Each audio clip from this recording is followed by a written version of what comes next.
If the cops had gave him a chance, Donald would have got off the bus. He would have got off that bus because I would have, what would you have done? The young man was scared. He's just like anybody else. I would have been scared. You would have been scared. Anybody would have been scared. He's just like any other kid. He was caught in the wrong place at the wrong time. Like I say, if the cops would have gave Donald half the chance to get off that bus, he would have been on the street or in jail. I'd much rather see him in jail. At least I could get to see him all the time. I could have helped him from that point. But I can't do nothing to help him now but to try to find out and see what really happened to him.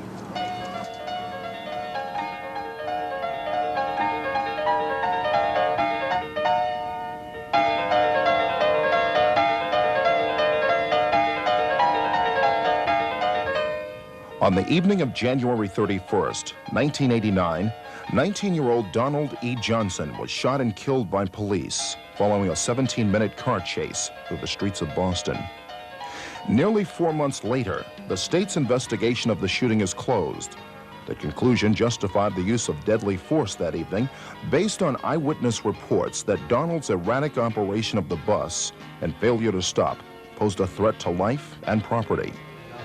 The Metropolitan Police, who along with Boston Police were the principal participants, have adopted new car pursuit guidelines, which among other things, bans the use of multi-cruiser pursuits, called caravans, to chase fleeing vehicles. All this has done little to suppress the questions still asked by people who see Donald Johnson as one of theirs. Just an average kid, they say, like yours or mine. Not a gang member, not a drug dealer, not a bad kid, but certainly one who many will agree was, that evening, in the wrong place, at the wrong time. But why? Donald's mother, Betty Johnson. Donald wasn't crazy. He had plenty of sense. He was just a young man, liked to work out in the community, helping people. Young man wanted to finish school. Young man that wanted to make a career out of doing whatever he was going after. Donald was a young man, just like any other young man, wanted a future. He wanted a future. He didn't, he was always talking about going to college. He was going to make me happy, finish school. Donald wasn't about dope. He wasn't about drinking. He wasn't about smoking. This is the only thing you could see on Donald's coat. He would go down to the mayor's office and get a lot of buttons saying no to drugs. And he wore it, and he gave it to a lot of kids. Tell me about the last day you saw Donald. Donald was in a good mood. His plan was to come back home and celebrate his birthday, because I always make a cake and put a little money in a card for him where I have not been working. It was just a little amount, but it was something to let him know that I was thinking about his birthday, but I made him a cake. But he never showed back. My son was the last to see him up there in Cartman Square, and he told me he was coming home then. That was the day he got killed. What Donald Johnson did between the time his mother last spoke with him and the moment he was first spotted with the bus is largely unknown. There are reports that he took joyrides with the kids at his old high school through familiar neighborhoods, all unsubstantiated. What is known is that on Tuesday evening of January 31st at approximately 10:25 p.m., a federal security officer working for Greyhound Bus alerted Metropolitan Police to a stolen bus on Neyland Street in the downtown area. What you're about to hear is the actual two-way police radio transmission of events during the 17-minute pursuit of the bus which Donald drove. The voices you'll hear are a combination of units involved and the dispatcher on duty that evening. This, along with a visual survey of the route conducted by Metropolitan Police Sergeant Tom Stewart. They picked up the pursuit right there at Neyland Street and the expressway. And I don't know at what point that the party from the Greyhound decided to stop the bus. There's that little bit of a delay, so I imagine that he was being followed, and at some point the bus, from my information, is that the investigator for Greyhound cut the bus off, and then the bus, rather than stop, of course, it just went around them. And I think that's where, when the 601 car came on the air and indicated that they were in pursuit at that point. Metro 601 to Met Control. 1. Yes, sir. We'll be assisting the federal police on he's following the Greyhound bus. Right now we're on Nealon Street, sir. The bus was reported stolen from Greyhound. We're going to be backing up this federal unit. We'll keep you posted. Received. Met 601. We're in pursuit of that Greyhound bus, sir. Right now we're going past Don Bosco High School. It's a mass tag of 8.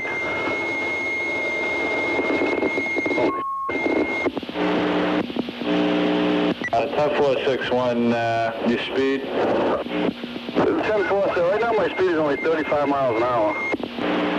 10-4 and your location? We're on 313 at Castle, sir. We're heading back towards Mass Ave. About how fast was the bus going? I think the highest speed they indicated was 40, but I would imagine that... Now, here's Tremont Street. Tremont Street takes a sharp left. This is where the officers thought they were still on Tremont Street. This is actually Sherman Ave. Okay, we're in the area. We'll be checking. They went over Sherman Avenue. Now, when you get to the other side, Sherman Avenue is a one-way. But the bus pursued, they continued on the one-way at Sherman Ave. So in other words, the police indicated that they were on Tremont Street, but in reality they were on Sherman Avenue. Okay.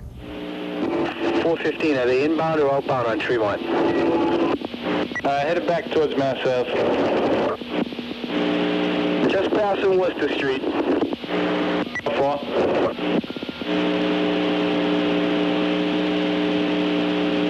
Truck or motor vehicle. 10-4, where did he strike the motor vehicle, sir? Mass Ave, sir. Mass Ave and what? Tremont at Mass Ave, sir. Still on Tremont. 4, Tremont and Mass Ave. Still moving, sir. 10-4, we'll notify boss and, sir. 10-4. Metro 407 to Metro Control. 407. I'm on Tremont right now, coming at him the opposite way. What do you want me to do? Look out, do not block that vehicle. Stay away from the vehicle. You already struck one vehicle, sir. 415, no contact with that. No contact with that vehicle. Passing Madison Park High School, sir. 10-4. Met 46 to Met Control. New Dudley Street, sir. 10-4, you're on New Dudley? Center at New Dudley. New Dudley onto Melania Cass. Headed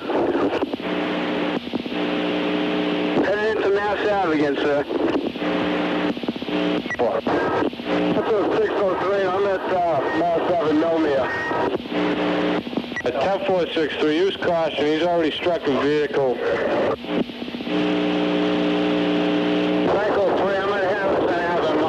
Taking a left, going to... Taking a left on the Ruggles Street. 10-4, they're left on the Ruggles at this time. So he took that turn down by Madison Park and started heading back this way in town. Now we're going, we'll take a left on Ruggles. The station, I'll be going off at the registry for fuel. You're right. It is a very, at this point, it seems a very circuitous route. I mean, there's almost no rhyme or reason to it. You could sit and say, well, yeah, maybe he was going home, but... Outside of the fact he may have known the area, he went to school over here, for instance. He went to English High, I believe. Right, So, and he goes right by English High School. Because he takes, and goes onto the Fenway and then a left onto Louis Pasteur Ave. Yeah, it's on Ruggles approaching Huntington now. Coming on the wrong side of the road. Use caution. High speed. What's the speed? You just slowed down, sir. You're doing 40 now. Yeah. Approaching the Fenway. 4.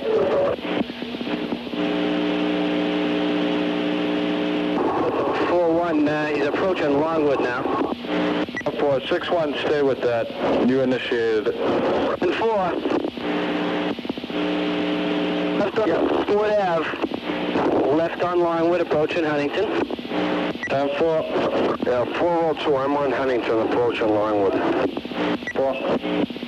Kevin, stay out of the way. I will. Passing Palace Road. 4, passing Palace Road. Approaching the projects. He's back into Mission Park there, Mission Hill.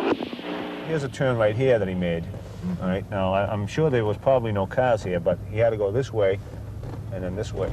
Wow. Now, he probably went over that island, I would imagine. But this will give you an idea. Wow, that's pretty bumpy. That alone would probably take the wheel out of your hand if you weren't really familiar with what you were doing. And this is the other area that, what I'm going to do here is I'm just going to go around to the other side. I'm not going to go through it. Okay. But he went up through here. And you can see there's a piece of pipe sticking out. Uh-huh. That's what I hit with the cruiser this morning. Wow. That little piece of pipe. See it's sticking out there? Yeah, I sure do. A little piece It's of about pipe 2 right up feet there. away from that other, the yellow pipe that's standing up. That's what you damaged. That's what I Damaged hit the this tire on. morning, yeah. And he went right through here. Yeah. Wow. And I asked some people, now I don't know if they move these periodically or what, but Uh-huh. I asked some people if these dumpsters were here, have been here. He said, oh yeah, they've been here for about 5 years. Now I don't know if that means they've been sitting here for 5 years or what, but I imagine more or less in the same area there's always dumpsters here. So, I mean, he had to negotiate them around the dumpsters or something. Incredible. 6-1, what's your location now, sir? 4-1, it's McCreevy Ways, approaching Columbia Road again, or no, Columbus Ave. On Hummock on a curb. 12 minutes into the pursuit, the dispatcher makes the first of 2 attempts to get the bus to stop on its own by having the cruisers back off. 601. 6-1 answering. So you think if he backed off a little, he'd abandon the bus? We'll attempt that, sir. We'll keep him in sight. We're on Columbus Ave. I'm 4. 407 Jackson Square T. He's going to T. I'm 4, just back off. Let's see if he abandons the bus. 6-1, that's affirmative, sir. We'll back off. We'll keep him in sight. That's a 130. Would you have him shut off his lights and keep him in sight and see if that stops the bus? He may pull over. For all units involved in this, turn off your lights. We're going to see if this vehicle will pull over and abandon pursuit if he knows we're not on him. Nearly 16 minutes into the chase. Location, Forest Hill Street. Metro 407 and Metro Patrol just tried to ram a Boston Cruiser head on. For all units, use caution. He just tried to hit a Boston Cruiser head on. Yeah, Metro 615. Can you keep Boston appraised of the situation here? They seem to be going around in circles. We're on a landline with them at this time. 407, he's aiming at cruisers now. Stay back. Units, stay back and kill the blue lights. Right on Glen Road, right on Glen Road. Forward, right on Glen Road at this time.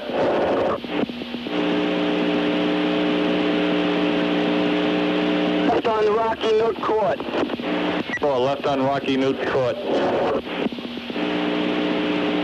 Good dead end, sir. We come. 10-4, watch out that he doesn't back up. Back control to 601. 407, I'm off with them now. We got this guy in the bus. He's trapped in there. 10-4, is the bus moving or stopped? The bus is stopped. We're trying to get him out. We got about 20 officers.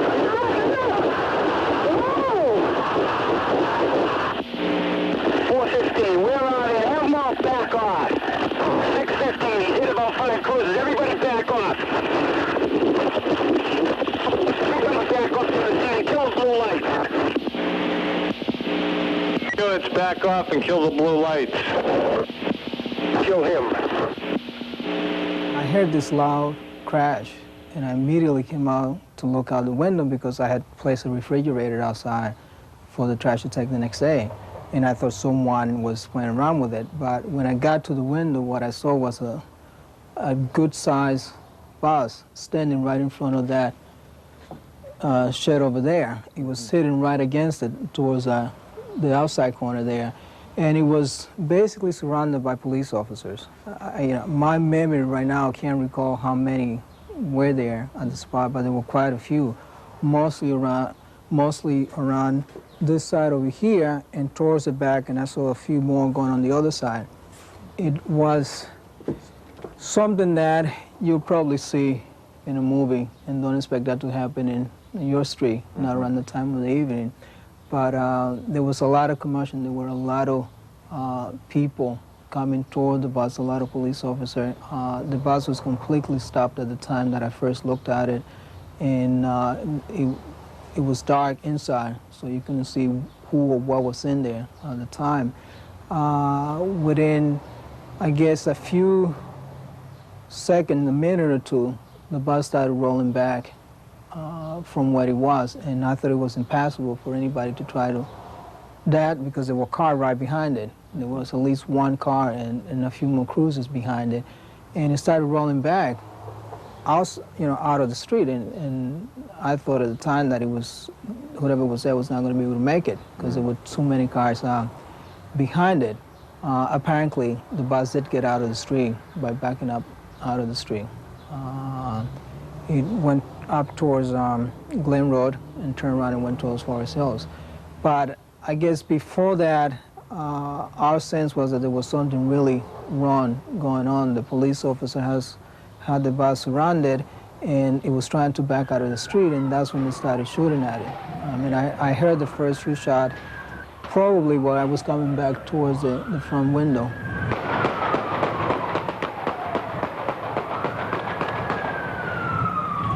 415, we have shots fired down here at Glen Road. The bus is out of control down the road here. I followed a few minutes later out into Glen Road and saw all the cars that were dragged behind the bus, went down towards Forest Hills and saw that there was a person taken out of the bus, being taken out of the bus and placed in an ambulance. And that all took place within a few minutes. Go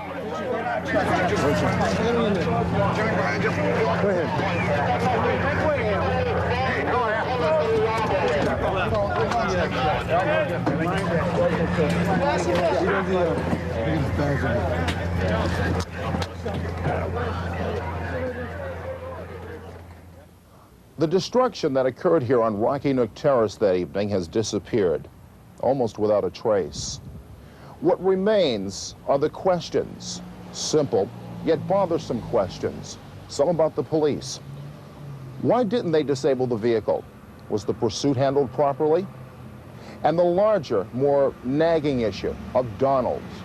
Why would a young man with no history of violence or trouble be in possession of a vehicle he was not licensed nor authorized to operate? A vehicle that led to an untimely, unnecessary, and tragic death. Donald, like I said again, Donald could talk you out of anything. He got trophies for best salesman. He's just that type of kid, man. He wanted to do something to impress the kids. He wanted to take them on that trip. So I'm pretty sure Donald talked whoever gave him that bus, the man out of it, and told him to be back at a certain time. Donald was seen down on Neyland Street. Donald was going back to take the bus. When Donald discovered that I was getting ready for a Riverside trip and that we would need buses, he just came to me. He was always very helpful, always ready to give a hand and to help you out with information. And he said, if you need buses, I can get you some free buses. He said, I know someone. I really can't recall if he said someone or someone in particular, but it was that vein of conversation that he knew someone who could get free buses. And since Donald had already told me, as I said, that his father was an airline pilot, I said, sure, Donald, sure. And I really didn't believe him. Whether Donald was given access to the bus is a somewhat plausible yet unproven theory. In fact, no one seems to know just where Donald learned to drive a bus. Do you know where he learned to drive a bus? No, I don't. He always told me, Mama, I can drive. I can drive. I said, good. I said, I did mention to him about going and getting driver license. He said when he turned 19, he was going to seek his driver license. So he didn't have a driver's license but knew how to drive? Yes. Johnson family spokesperson, Reverend Graylin Ellis Hagler. I mean, I think the thing that we need to also understand is that, given this situation, is that there should not have been one bullet that was fired that evening on Rocky Nook, on Glen Road, on Forest Hills Avenue. Rocky Nook is a dead-end street. The bus was stopped at a dead stop. The arrest should have been made there without the firing of shots. So again, it raises a question of a lack of professionalism. If you wanted to make an arrest, you had really all types of means and strategies that you could have employed to make an arrest. If you wanted to kill somebody, you did exactly what you did. And that's only the way I can see it at this point, is that they were trigger happy, they were a posse, they were a mob scene, and they were dying to use their guns, and they made sure that they arranged the set of sequences that followed so that they would pull their guns from their holster and fire. It's unjust, should have never happened, and clearly I personally believe that the Metropolitan Police Department and whatever other departments that have been involved, I personally believe they are guilty of murder at this point. An officer is given a certain amount of time to make a decision. And in Donald Johnson's case, when he reached that point at Rocky Nook Terrace, he had a certain amount of time to make his decision. You know, he was cornered, and if you listen to the tape, there's about a 45-second delay. And at that point there, he had a choice to make. Had he left the bus, he would have been certainly not open to force or deadly force if he was fleeing the bus, but he chose the other option, which was to create a deadly force issue. Yeah. I think that's the key right there, and that's why the officers fired. 45 seconds is a long time. Sit there and time 45 seconds, and you understand how much time he actually had to make his decision. At that particular time, he made a conscious choice. And whether it was rational or not is another matter. I mean, if you look at the devastation that was created, it probably was not a rational choice, certainly. But on the other hand, he did make a conscious choice. And so he precipitated the deadly force issue. And when he backed over the cruisers, and he was basically backing the bus down Glen Road, and you'll see what Glen Road looks like. You've probably been there already. A very short distance from Rocky Nook Terrace down to Forest Hill Street, and backing down that little side street certainly showed a tremendous amount of negligence on his part and lack of concern for anybody that might have been in his path, regardless of who it was, whether it was going to be a police officer or an innocent third party. He just had no concern whatsoever. So I think at that point there, the officers felt there was time to stop him, and they were justified in firing directly at Mr. Johnson, although they chose at a couple of points to try to stop the bus first. Why weren't the tires shot out towards the end of the incident? Is that correct police procedure? In reality, it's a violation of policy. Mm-hmm. Why? Well, primarily because it's ineffective and it's dangerous to bystanders, and there's a great deal of danger from ricochets. When you consider there's probably,